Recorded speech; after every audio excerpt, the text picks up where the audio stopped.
कुछ इसी से चलते से हमारे लिए तो एक बहुत कुछ है, बस कामना नहीं है, उसको भूलना नहीं। और बीच बीच में गलतियाँ भी होती हैं, यही समाज जो यहाँ पर हमारे सामने मंच पर रहती है, सामने रहते हमारे बदमाश आदमी को हमें भी सुनाते हैं। और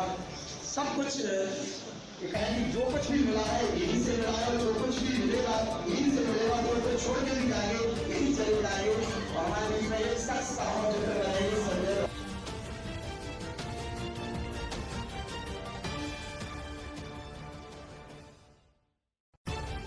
राजनीति की उठापटक, पुलिस प्रशासन का हालचाल, सत्ता सरकार बताएगा हर हलके का हाल।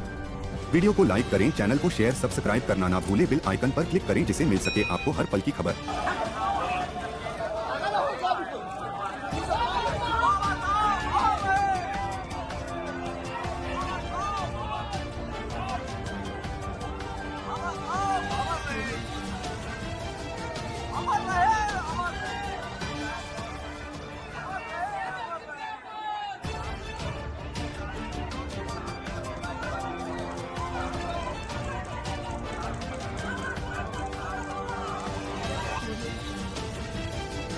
याद रखना, बाबा साहब भीमराव अम्बेडकर के उन सपनों को साकार करने के लिए पिछले 10 वर्ष में प्रधानमंत्री मोदी जी के नेतृत्व में जो अभियान चला, आप सबके सामने उसके परिणाम मैंने पहले बताया कि किस किस क्षेत्र में किस किस प्रकार की प्रगति की। लेकिन इस प्रगति के लिए उन्होंने विरासत को विकास के साथ जोड़ने का काम किया। ये विरासत वही है,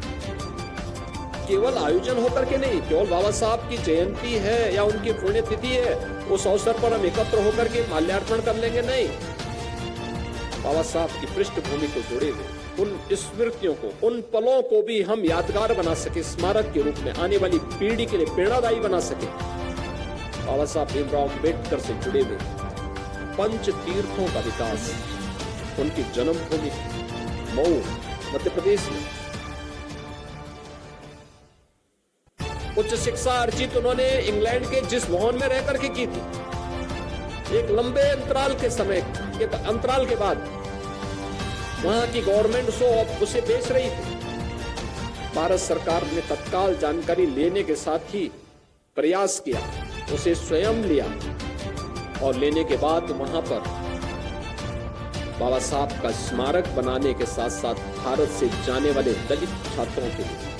छात्रावास की सुविधा, स्कॉलरशिप की सुविधा वहां देकर के इंग्लैंड में पढ़ने की व्यवस्था के लिए माध्यम, उन्हें स्थान उन्हें उपलब्ध करवाने की व्यवस्था। उनकी दीक्षा भूमि नागपुर, उन्होंने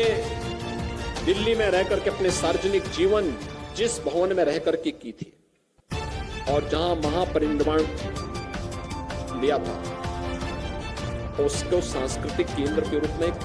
स्मारक के रूप में स्थापित करने का कार्यक्रम और उनकी चैत्य भूमि मुंबई, ये पंच तीर्थ आज एक नई प्रेरणा के केंद्र बने हैं, जो बाबा साहब के दर्शन को, जो समग्र विकास का दर्शन है, शून्य से शिखर की का दर्शन है, उस दर्शन के साथ हम सबको आत्मसात करने की एक नई प्रेरणा प्रदान